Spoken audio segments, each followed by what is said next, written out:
నమస్తే, welcome to Vishwam TV. నేను మీ journalist Uday.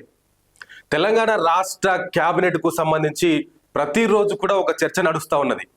ఆ నేతను తీసేస్తారు, ఈ నేతను పెడతారు, ఈ నేతను పెడతారు, ఇంకొక నేతకు అవకాశం కల్పిస్తారనేటువంటి ఊహాగానాలు వినిపిస్తూ ఉన్నాయి. కానీ ఖచ్చితంగా ఆ నేతని మంత్రివర్గం నుంచి తప్పించబోతా ఉన్నారు.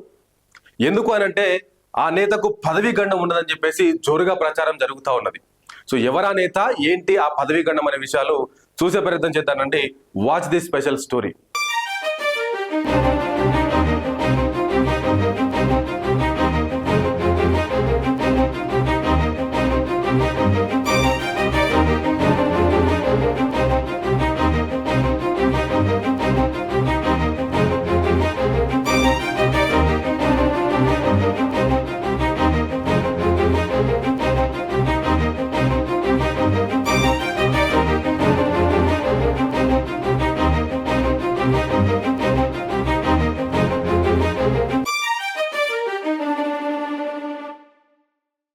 ఇక జూబ్లీ హిల్స్ ఎన్నికల సమయంలో అజారుద్దీన్ కు మంత్రి పదవిని కట్టబెట్టింది రాష్ట్ర ప్రభుత్వం. సో తను అప్పటికి కూడా ఎమ్మెల్సీ కాదు, ఎమ్మెల్యే కూడా కాదు. అయినా సరే ఒక వ్యక్తిని మంత్రిగా నియమించిన తర్వాత దాని తర్వాత నుంచి 6 నెలల లోపట్ల ఏదో ఒక చట్టసభలో ఆయన సభ్యుడిగా మారాలి. అయితే ఎమ్మెల్యేగానన్నా మారాలి, లేదంటే ఎమ్మెల్సీగానన్నా మారాలి. సో ఎమ్మెల్సీ అయితేనేమో ప్రభుత్వం చేతుల్లో ఉంటుంది, నియమించుకునేటువంటి అవకాశం గవర్నర్ కోట కానీ స్థానిక సంస్థలు కానీ ఇట్లా ఏదో ఒక సందర్భంలో ఎమ్మెల్సీని నియమించుకునే అవకాశం ఉంటుంది. కాబట్టి ఎమ్మెల్సీ త్రూగా మంత్రి పదవి ఆయన తీసుకోవచ్చు. సో ఇదే సందర్భాన్ని మనం గతంలో ఆంధ్రప్రదేశ్లో కూడా చూసినాం. అప్పట్లో కిలారి సత్యనారాయణ ఉన్నటువంటి ఆయనని మావోయిస్టు నేతలు చంపినప్పుడు ఆయన కుమారుడికి మంత్రి పదవిని ఇచ్చి తర్వాత దాని 6 నెలల తర్వాత ఎన్నికల్లోకి పోయారు. అంటే ఏ పదవి లేకున్నా కూడా డైరెక్ట్ మంత్రి పదవిని ఇవ్వచ్చు అనేది దాని సారాంశం. సో ఎగ్జాక్ట్ గా అజారుద్దీన్ విషయంలో కూడా అదే జరిగింది.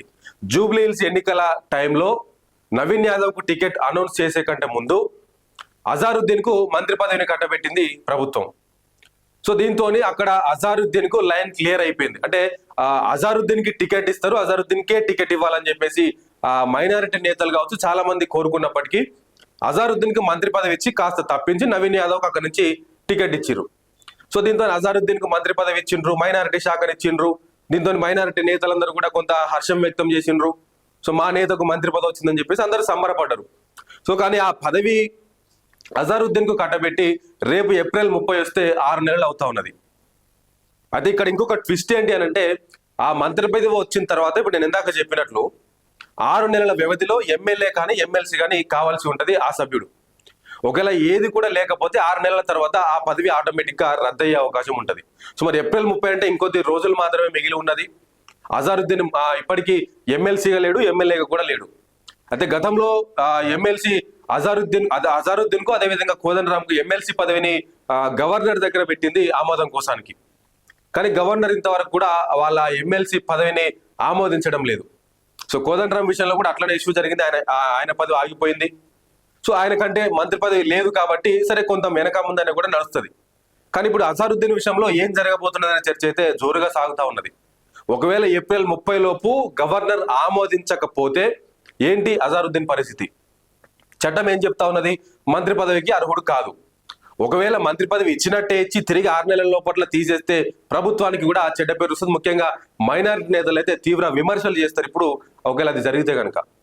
సో మరి ఈ సందర్భంలో గవర్నర్ దగ్గర నుంచి ఆమోదించే అవకాశం ఉన్నదా అంటే అది కూడా ప్రశ్నార్థకమే. ఎందుకంటే గతంలో హెచ్సిఏకి సంబంధించి హైదరాబాద్ క్రికెట్ అసోసియేషన్ కు సంబంధించి గోల్మాల్ జరిగింది నిధుల విషయంలో.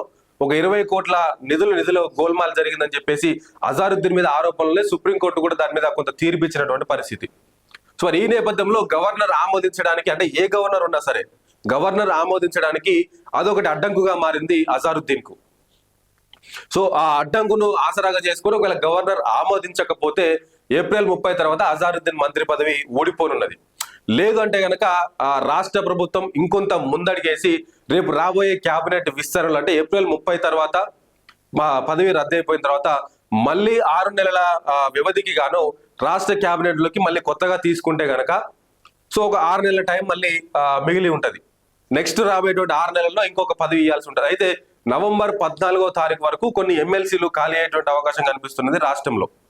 సో ఆ నవంబర్ 14 లోపైన కూడా అజారుద్దీన్ కు ఎమ్మెల్సీ పదవి కట్టబెడితే రాబోయే అంటే నెక్స్ట్ 6 నెలల్లో అజారుద్దీన్ మంత్రి పదవి అట్లనే కంటిన్యూ అవుతుంది. ఒకసారి ఎమ్మెల్సీ వచ్చిందంటే అదొక 6 సంవత్సరాలు ఉంటుంది. రేపు గవర్నమెంట్ ఉన్నంత వరకు కూడా అజారుద్దీన్ మంత్రి పదవిలోనే ఉంటాడని చెప్పేసి దాని యొక్క సారాంశం.